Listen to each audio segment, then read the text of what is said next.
welcome to another episode of the CEO Peak. And today I have the honor to host you actually it's not in our studio, in the HouseCanary, this co-founder and the CEO of HouseCanary. This is a big data analytics company that forecasts the real estate value 3 years into the future all over the United States. Hi, Jeremy.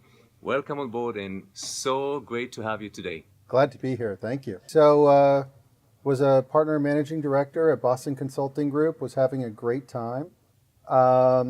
Really got into real estate by chance. So in 2009, at the depths of the downturn, when a number of private equity firms and some of the large home builders and developers were starting to look at land that was 10 cents on the dollar as a result of the global financial crisis, we started helping private equity firms and some of the large developers figure out where to make investments in a more quantitative way. As we did that, we really brought together the data market by market to really understand how should I think about an investment in maybe Sacramento in the East Bay here versus one in the Phoenix area versus ones in Florida. After doing that for about 4 years and helping private equity and developers deploy several $billion in capital, we saw the opportunity to not just do this in Excel and PowerPoint, but take what is a massive asset class and fully productize it. You know, I'd sort of boil it down to a few overall lessons. Number one,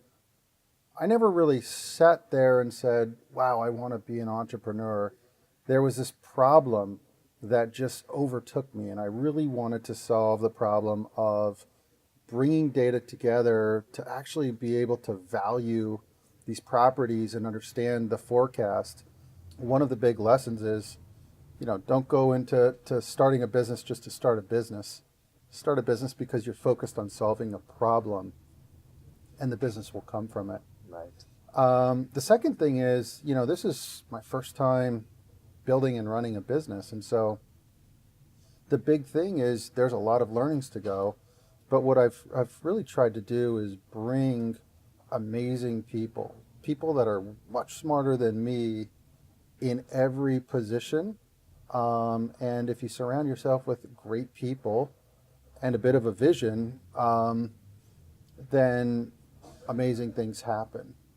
And the final third thing that I've really learned, and it's one thing to have a vision, it's another thing to have very clear goals and objectives that you're really trying to run the business by, and to communicate those out and make it simple to internal employees, to clients, to investors. And for us, we've really tried to simplify those messages down to just, here are the couple things that we really want to focus on. When we talk about leading on valuations and being the source that everybody uses to value properties in the United States, that can mean a lot of things to a lot of different people. We enable our leaders to actually say, well, what does that mean for us? What are the specific goals, where we're going to focus under that? And so we've set things at a high enough level that we've tried to be clear of where we're going. Now, how we get there and the steps that we take, if you surround yourself with great people, they'll figure out the ways to get there that you never thought of, and that's the beauty of building great teams.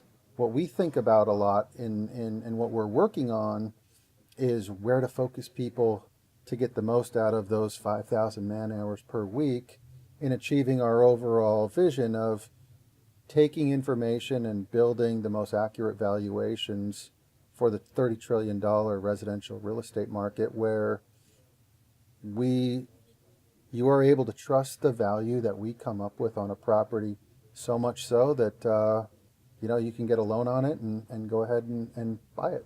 The founder of Boston Consulting Group, a guy by the name of Bruce Henderson, really believed in one partner, one vote. And when he actually retired, he shared really all of his equity out with the other partners so that there was a good amount of equity for everybody. And that made every partner act like an owner. And so when we started HouseCanary, we really used the same kind of methodology or the same thinking, which was when everybody is an owner and when we share equity in a great way with everybody, and for us, being an owner and sharing in the ownership is core to what we're really trying to do here. Jeremy, thank you so much for your time. I appreciate being with us today, and thank you for watching the show, and I'm looking forward to see you in the next episode.